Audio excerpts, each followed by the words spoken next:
बिस्मिल्लाहिर्रहमानिर्रहीम। आप दोस्तों की तशरीफ़ आवरी का बहुत शुक्रिया। जैसा कि आपको पता है कि हर थर्सडे हम हाउसिंग और कंस्ट्रक्शन के ऊपर आपसे बात करते हैं, और आज भी प्राइम मिनिस्टर साहब ने 2 मीटिंग्स चेयर की। पहली मीटिंग जो थी वो रिवर रावी प्रोजेक्ट के ऊपर थी, और दूसरी जो NCC है, नेशनल कोऑर्डिनेशन कमेटी है हाउसिंग के ऊपर, उसकी मीटिंग उन्होंने चेयर की। और इन दोनों मीटिंग्स में जो फैसले हुए, जो उनका अहवाल है, वो आपके सामने रखता हूँ डेवलपमेंट्स। आज आपके लिए ख़ुसूसी तौर पर एक खुशखबरी लाया हूँ जो मेरे दोस्त सामने बैठे हुए उनके लिए, और मुझे बड़ी खुशी है कि मेरी ज़ाती रिक्वेस्ट के ऊपर प्राइम मिनिस्टर साहब ने उसकी अप्रूवल दी, और वो आपके साथ अच्छी खबर मैं शेयर करूँगा टुवर्ड्स द एंड, आपकी क्यूरियोसिटी ताकि बंधी रहे प्रेस कॉन्फ्रेंस में। सबसे पहले तो मैं आपको बताना चाहता हूँ जो रिवर रावी प्रोजेक्ट है, आज दोबारा रिवर रावी प्रोजेक्ट के ऊपर जब बातचीत हुई तो जो पहला फोकस था प्राइम मिनिस्टर का, जो पहले सवालात थे प्राइम मिनिस्टर के, वो इन्वायरमेंट रिलेटेड थे कि ये प्रोजेक्ट इन्वायरमेंट में कैसे हेल्प करेगा। प्राइम मिनिस्टर साहब को पंजाब की तरफ से एक प्रेजेंटेशन दी गई थी, चीफ सेक्रेटरी पंजाब की तरफ से, आज से 2 से 3 महीने पहले, जिसमें ये दिखाया गया था कि पिछले 20 से 25 सालों में लाहौर की जो ग्रोथ है वो ऑलमोस्ट दुगनी हुई है। लैंड एक्वायर करने के चक्कर में उसकी जो आप कहें कि हॉरिजेंटल उसकी ग्रोथ हुई है, फैलाव हुआ है शहर का, वो तकरीबन डबल हो गया। और जो एग्रीकल्चरल लैंड थी लार्जर लाहौर डिस्ट्रिक्ट जो है, वो 65% से कम होकर 49% के करीब चला गया। सो इतनी एग्रीकल्चरल लैंड जो है वो श्रिंक हो रही है। और उसके साथ साथ आप ये देख रहे हैं कि बेहंगम, अनप्लैन्ड, बगैर किसी मंसूबे के जो आबादियां हैं वो बढ़ रही हैं। ना उनके गंदे पानी के निकास का कहीं पर कोई सोचा जाता है लॉन्ग टर्म, ना उनके लिए रोड्स का जो नेटवर्क है उनका, बिजली, इलेक्ट्रिसिटी, गैस। तो बुनियादी जो पर्पस था इस मंसूबे को लाने का वो था ही माहौलियात का बचाव। तो प्राइम मिनिस्टर साहब ने यह फैसला किया कि लाहौर के करीब एक नया शहर बनाया जाए, जो कि इनएविटेबल है। इनएविटेबल इसलिए है कि अगर हम प्लान्ड सिटी नहीं भी बनाएंगे तो अनप्लान्ड ग्रोथ तो हो रही है, इसने वैसे ही वहां तक बढ़ जाना है। अब अगर आप लाहौर को देखें तो पत्तोकी तक तो लाहौर ऑलमोस्ट जा चुका है, मांगा मंडी पत्तोकी तक, और इसी तरह दूसरी साइड्स पे कसूर की तरफ देखिए कितना आगे तक चला गया है। तो अनप्लान्ड इसने बढ़ना, उससे बेहतर है कि प्लान करें। दूसरा एस्पेक्ट इसमें है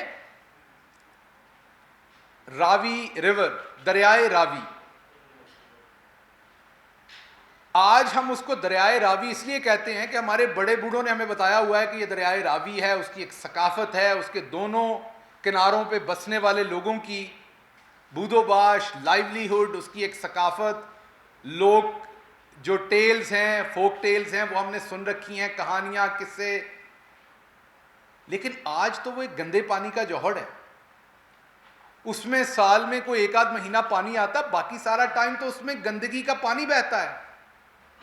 आपने जो स्कूल में रिवर रावी के बारे में पढ़ा था, जब आप अपने छोटे बच्चे को अगर जाके कहेंगे कि ये दरिया है, तो ऐसे ही है जैसे नवाज शरीफ साहब के बारे में कहेंगे ये ईमानदार सियासतदान है, जैसे उनका ईमानदारी से कोई लेना देना नहीं है। ऐसे ही रावी का रिवर के साथ, दरिया के साथ कोई लेना देना नहीं है, क्योंकि बचपन से जब हम सुनते हैं दरिया का लफ्ज, नदी का लफ्ज, तो वो साफ पाक पानी होता है।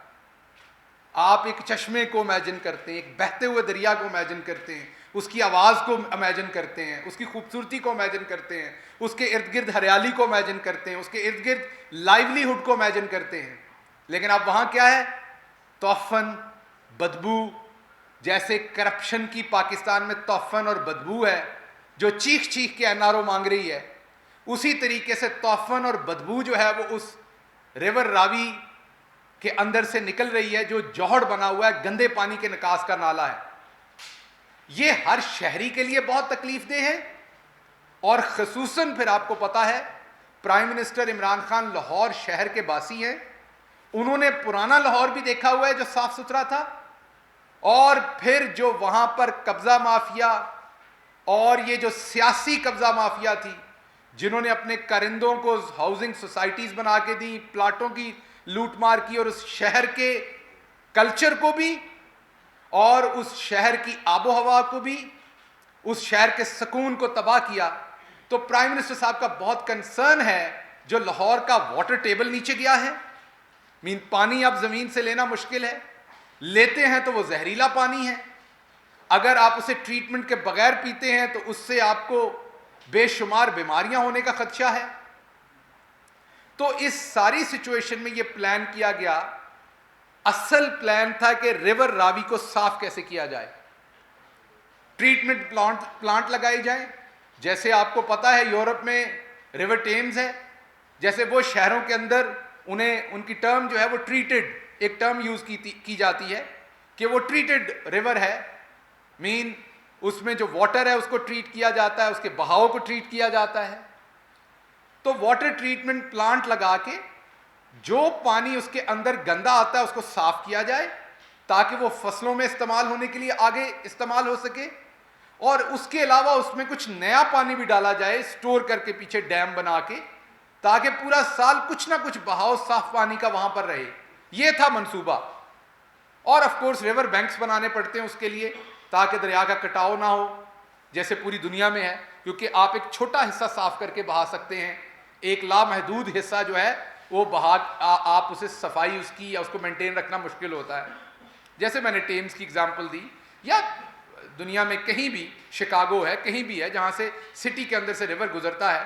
तो ये प्लान था, लेकिन उसके साथ ही एक चैलेंज आया।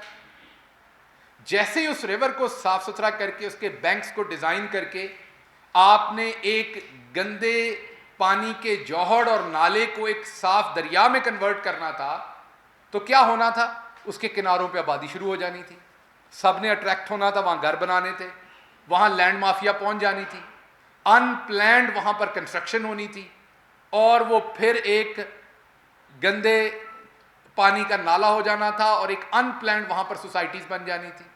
तो इसको सोचते हुए जो आफ्टर इफेक्ट्स को माइनस करने के लिए एक वहां पर शहर को प्लान किया गया ताकि वहां पर एक प्लान्ड सिटी हो दरिया के दोनों किनारों पे। तो ये था इसका बुनियादी ऑब्जेक्टिव। जब ये मंसूबा आया तो बुनियादी इसका जो ऑब्जेक्टिव था वो इन्वायरमेंट फ्रेंडली था, माहौल को बचाने के लिए था। तमाम तरकावश इस एक नुक्ते के इर्द गिर्द घूमती थी कि इन्वायरमेंट को बचाना है। ऑफ कोर्स जब आपने पब्लिक का पैसा स्पेंड करना है और मुल्क की इकॉनमी बेहतर करनी है तो आपने उस प्रोजेक्ट की इकोनॉमिक वायबिलिटी भी देखनी है। तो फिर दिन रात मेहनत की गई और प्राइम मिनिस्टर साहब पिछले एक साल से हर रोज तकरीबन कंस्ट्रक्शन के ऊपर खुद मीटिंग्स ले रहे हैं, हर हफ्ते तकरीबन खुद कंस्ट्रक्शन पे मीटिंग्स ले रहे हैं, और इस कंसिस्टेंसी के साथ उन्होंने इस प्रोजेक्ट को, जिसे पहले प्रेसिडेंट मुशर्रफ ने शुरू करने की कोशिश की, उसके बाद शहबाज शरीफ ने 2 दफा शुरू करने की कोशिश की, क्योंकि इसमें कॉम्प्लेक्सिटीज बहुत थी।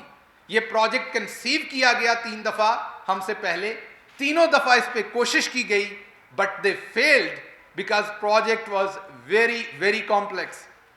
प्राइम मिनिस्टर साहब ने भी जब ये शुरू किया तो मैं इस बात का खुद से गवाह हूं कि हमारी पार्टी के बहुत सारे लोग जिनकी एक्सपर्टीज है इस चीज में, उन्होंने जाती तौर पर मेरे से बात की कि ये प्रोजेक्ट डूएबल नहीं है, ये प्रोजेक्ट नहीं हो सकेगा, क्योंकि ये पहले भी नहीं हो सकता।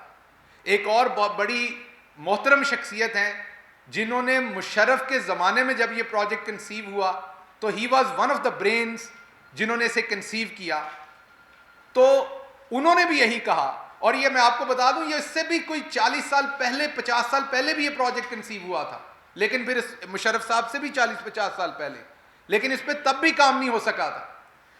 तो जिन्होंने मुशर्रफ के ज़माने में कंसीव किया उन्होंने भी मुझे कहा कि ये डूएबल नहीं होगा, बहुत कॉम्प्लेक्स है, बहुत मुश्किल है। आपको पता है इमरान खान को मुश्किल काम करने में कभी कोई उन्हें प्रॉब्लम नहीं होती, वो जुट जाते हैं तो फिर अचीव कर लेते हैं।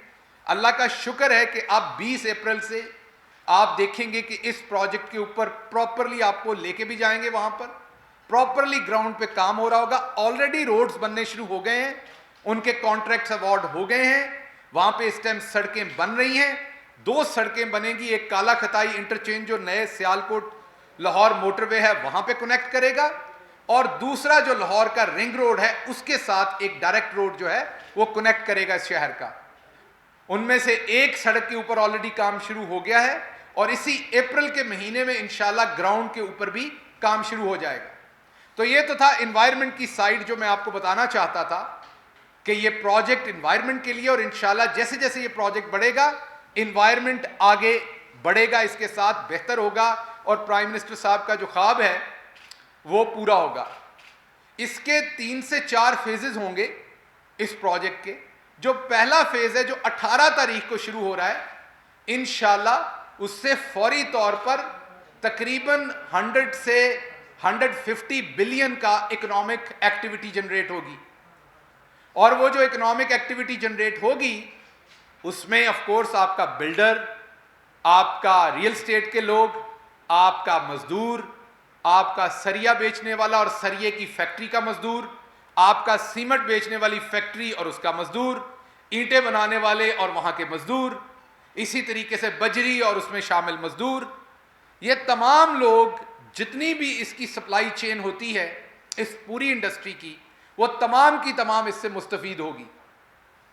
तो इंशाल्लाह अप्रैल 18 से ये प्रोजेक्ट जो है ये इंशाल्लाह अपनी पूरी फ्लो के साथ ग्राउंड के ऊपर जो है वो शुरू हो जाएगा। इंशाल्लाह अगले हफ्ते या उससे अगले हफ्ते, मोस्ट प्रोबेबली नेक्स्ट वीक, इंशाल्लाह प्राइम मिनिस्टर साहब विजिट भी करेंगे लाहौर का, और लाहौर में जाके इसके ऊपर ब्रीफिंग्स भी लेंगे, इस प्रोजेक्ट पे भी और दूसरे प्रोजेक्ट पे भी।